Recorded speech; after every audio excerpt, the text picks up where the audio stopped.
бүгүнкү сабагыбызды жаштардын үйлөнүүсү жана үй бүлөлүк мамилеге арнамакчыбыз. Караңыздар, азыркы учурда жер бетинде Алла үчүн сүйкүмдүү амалдардын бири бул эки жаштын баш кошуусу. Бул Алла Таалага өтө сүйкүмдүү амалдардын бири. Ошонун каршысында эле Алланын алдында ажырашуу бул эң жек көрүлгөн амалдардын бири. Хадис айтылат: "Абгадул мубахат индаллах ат-талак".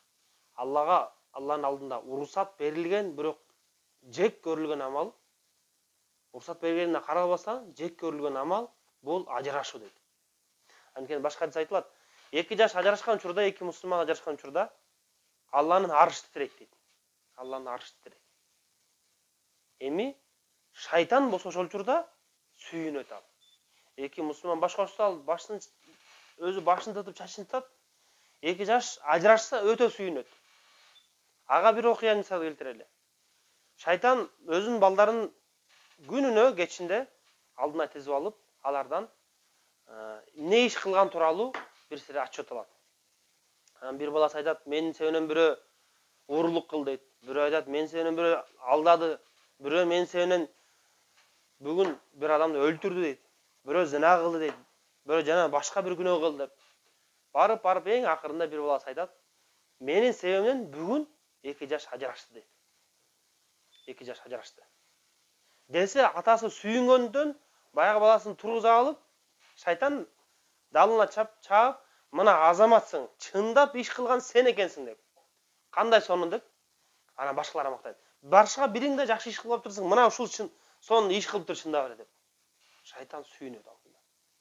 Бирок тилекке каршы урматтуу туугандар, ошо шайтанга көмөкчү болуп, Алланын аршын тите турган амалды биз азыркы күндө адамдар кылып атат. Ошого көмөкчү болуп, жардам берип атат.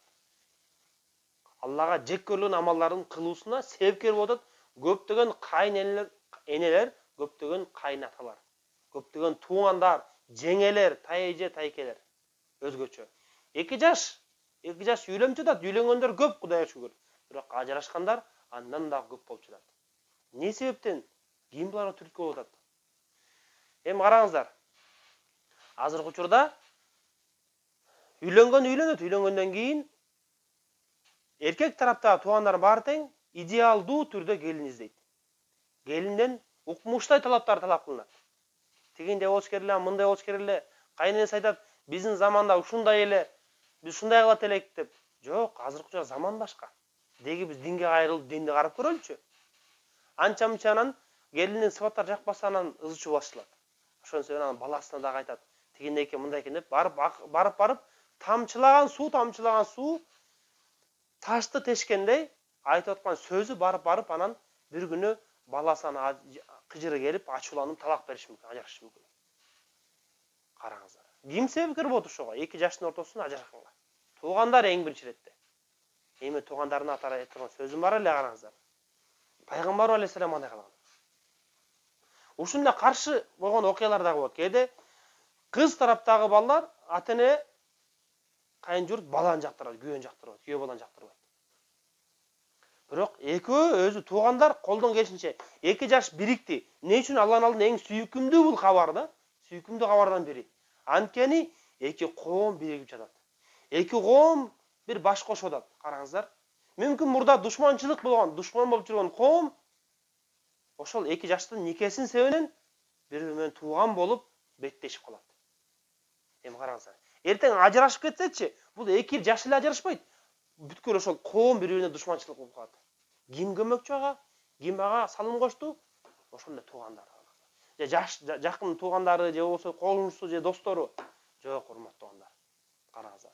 Пайгамбар алейхиссалам кандай кылган? Пайгамбарыбыз деле кызы болгон, пайгамбарыбыздын деле күйөө баласы болгон. Күйөө баласы Али радhiyallahu кызы Фатима энебиз. Күндөрдүн биринде пайгамбар алейхиссалам үйүнө барат Фатима энебиздин. Фатима энебизге сурайт: "Али каякта" деп. Али радhiyallahu үйүнө жок болот ошол учурда. Фатима айтат: "Али экөөбүз бир нерсени талашып кеттик дагы, ал таарынып кетип калды. Үйдө жок" дейт ана. Адатта Али радhiyallahu Фатима энебиз менен кичине анча чырдашып кеткенде, анча-мынча ачуулангандыктан үйден шығып кетіп барып топыраққа оңып жатып алып отыр дейді. Ошол себептен Али радиаллаху анху кошумча аты Абу Туроб деп аталып калган. Абу Туроб топырактын атасы деп. Пайгамбар алейхиссалам ошо жаткан жерине барат дагы тургузат аны. Абу Туроб, Абу Туроб, топырактын атасы деп тургузуп, анан үйүнө жетирип кетет.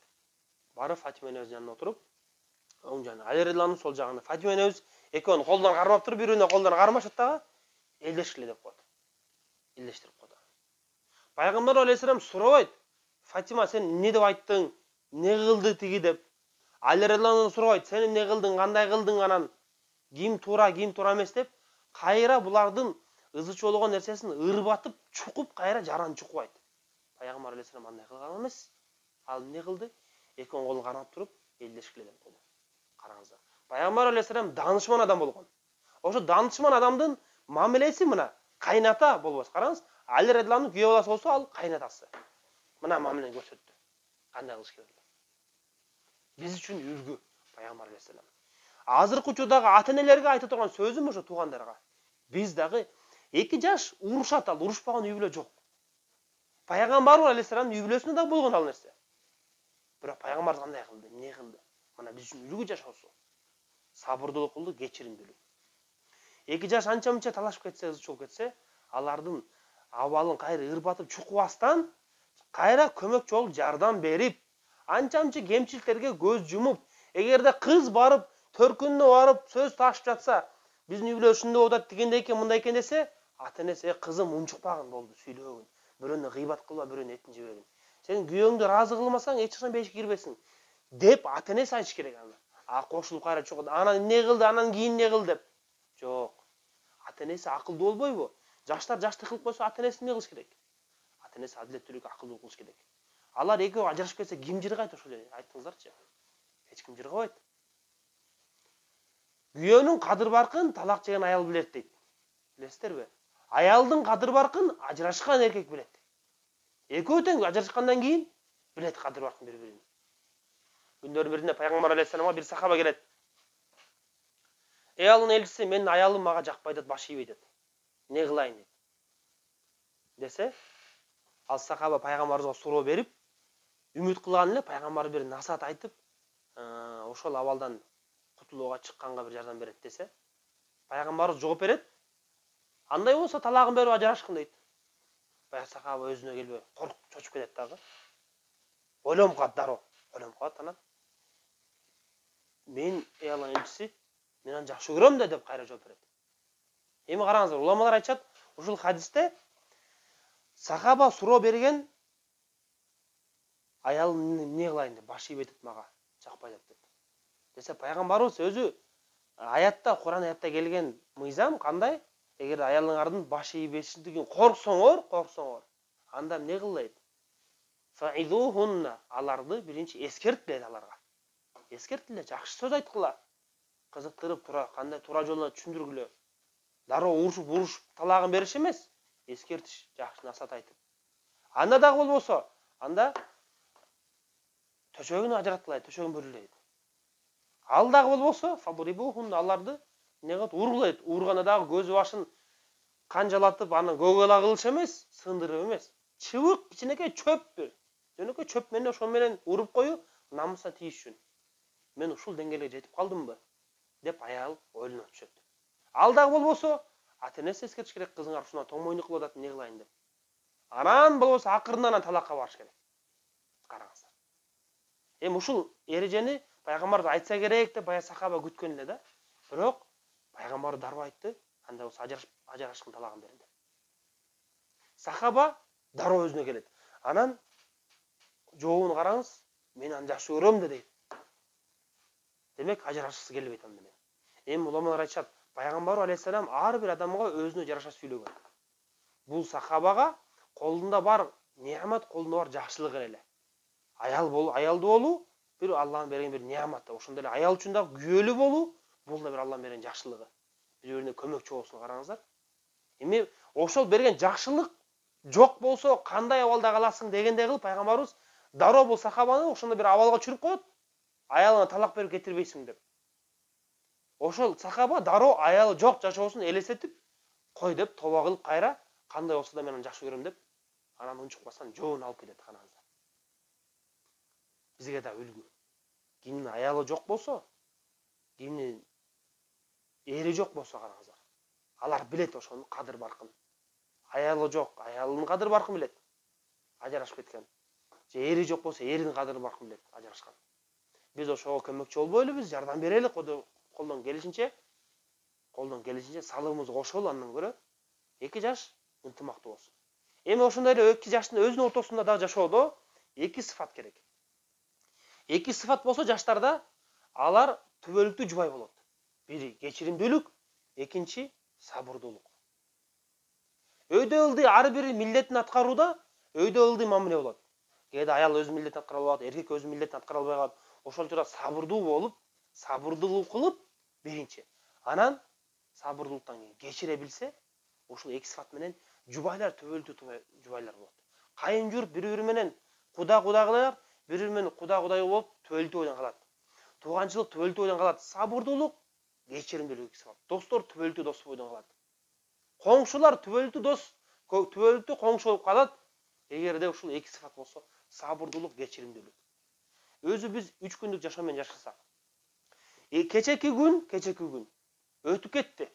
Жаман иш кылсак тоба кылабыз, истигфар кылабыз, Алладан кечирим сурайбыз. Болду ага. Жакшы иш кылсак шүгүр кылабыз. Эртеңки күн белгисиз ал. Эртеңки күн белгисиз, ким кандай эмне болот экен? Алла гана белгилүү. Бизге бүгүнкү күн берили. Бүгүнкү күн.